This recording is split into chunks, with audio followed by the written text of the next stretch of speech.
بسم اللہ الرحمن الرحیم۔ دوستو، آج ہے 13 اکتوبر 2020۔ آج کی اہم خبریں۔ اسرائیل کے بانی یہودی چور اور اچکے تھے، یہ کہنا تھا اسرائیلی تاریخ دان کا۔ ایڈم راز نے اپنی کتاب Jewish soldiers and civilians looted Arab neighbours میں لکھا کہ یہودیوں نے فلسطین میں آباد ہوتے ہی عربوں کی جائیدادوں پر قبضہ کیا اور جتھوں کی شکل میں حملے کر کے فلسطینیوں کو ان کے گھروں سے نکال کر خود ان میں رہائش اختیار کر لی۔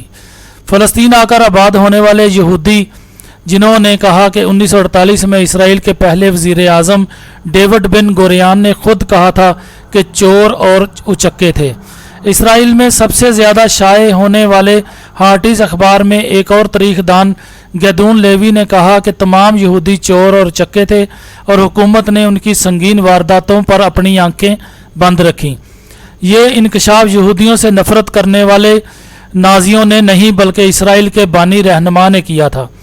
لیوی نے کہا کہ اسرائیلی حکام نے لوٹ مار کرنے والے یہودیوں کو دکھاوے کے طور پر معمولی سزائیں دیں، لیکن لوٹ مار کے بڑے واقعات پر کوئی کارروائی نہیں کی گئی۔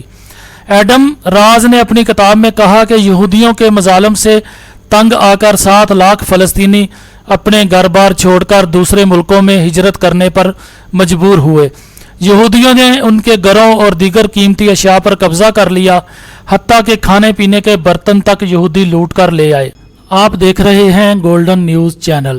برائے مہربانی ویڈیو کو لائک کریں، شیئر کریں اور کمنٹس باکس میں اپنی رائے کا اظہار کریں، اور چینل کو سبسکرائب کریں اور بیل آئیکن پر کلک کریں تاکہ ہماری آنے والی تمام ویڈیوز آپ باقاعدگی سے دیکھ سکیں۔ اور اگلی خبر میں ہم بات کریں گے ایران کی۔ امریکا تاریخی شکست کے بہت زیادہ قریب ہے۔ ایرانی وزیر خارجہ سعید خطیب زیادہ نے امریکا کو خبردار کرتے ہوئے کہا ہے کہ امریکا ایران کو ہتھیاروں کی فروخت پر پابندی کے حوالے سے تاریخی شکست کے قریب ہے۔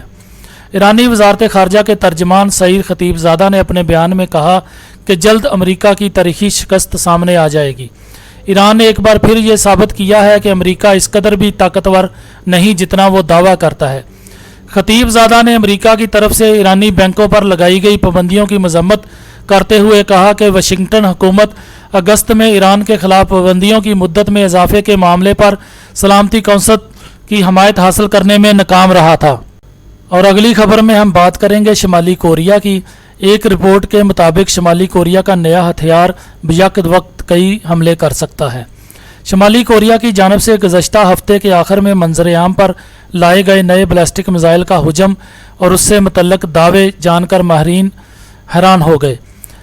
برطانوی نشریاتی ادارے کی رپورٹ کے مطابق کم جونگ ان نے رواں برس 1 جنوری کو اعلان کیا تھا کہ شمالی کوریا ایک جدید نظام بنا رہا ہے جو صرف ترقی یافتہ ممالک کے پاس ہے۔ اسٹریٹجک سے ان کی مراد جوہری ہتھیار تھا۔ انہوں نے کہا کہ امریکہ جیسے جیسے شمالی کوریا کے ساتھ تعلقات بہتر کرنے میں وقت لے گا، ویسے ہی شمالی کوریا کے سامنے خود کو کمزور ہوتا محسوس کرے گا۔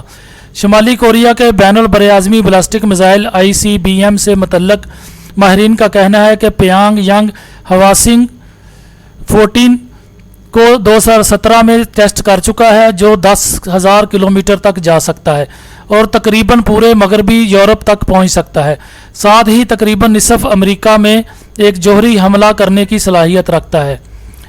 اور دوسرا ہوانگ سنگ 15 اس کے بعد انہوں نے ٹیسٹ کیا تھا، جو کہ 13,000 کلومیٹر کا سفر طے کر سکتا ہے اور امریکہ کو کسی بھی مقام پر جوہری حملہ کرنے کی صلاحیت رکھتا ہے۔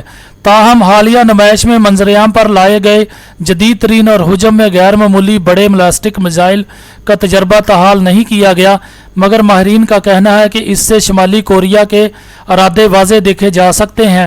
شمالی کوریا ایک میزائل سے ایک سے زائد حملے کرنے کی تیاری کر رہا ہے، جبکہ اسے رینج بڑھانے کی ضرورت نہیں ہے۔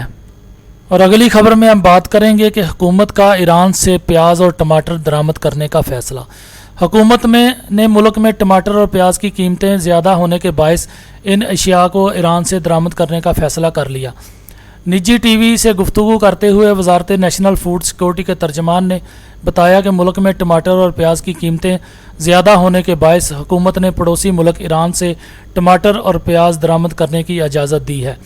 ایران سے ٹماٹر اور پیاز درآمد کرنے کی اجازت 1 ماہ کے لیے دی گئی ہے، جس کا مقصد ٹماٹر اور پیاز کی قیمتوں میں کمی لانا ہے۔ ٹماٹر کے درآمد کے پرمٹ جاری کر دیے گئے ہیں تاکہ درآمد کنندگان ٹماٹر اور پیاز درآمد کر سکیں۔ اگر ٹماٹر اور پیاز کی قیمتوں میں استحکام نہ آیا تو اس صورت میں درآمدی اجازت میں توسیع کی جا سکتی ہے۔ اور اگلی خبر میں ہم بات کریں گے ترکی کی۔ ترکی کا تیل کی تلاش میں اپنا بحری جہاز متنازع پانیوں میں بھیجنے کا اعلان۔ ترک بحریہ نے تیل اور گیس کے ممکنہ ذخائر تک رسائی حاصل کرنے کے لیے اپنا ریسرچ شپ بحیرہ روم کے متنازع علاقے میں دوبارہ بھیجنے کا اعلان کیا ہے۔ یاد رہے، ترکی اور یونان کے درمیان توانائی کے وسائل تک رسائی اور سمندری سرحدوں پر تنازع جاری ہے۔ دونوں ممالک کے درمیان اگست میں اس وقت کشیدگی میں اضافہ ہوا تھا جب ترکی نے یونان کے ایک جزیرے کے جنوب میں اپنے ایک بحری جہاز کو سروے کے لیے بھیجا تھا۔ اس علاقے پر ترکی، یونان اور قبرص تینوں ہی دعوے دار ہیں۔ یاد رہے، یونان کا یہ چھوٹا جزیرہ ترکی کے ساحل سے صرف 2 کلومیٹر کی دوری پر ہے۔ تاہم ستمبر میں کشیدگی میں اس وقت کمی ہوئی جب اورک ریس نامی یہ جہاز ترک حدود میں واپس لوٹ آیا اور دونوں جانب سے کہا گیا کہ وہ سفارتی طور پر یہ تنازع حل کرنے کے لیے مذاکرات پر راضی ہیں۔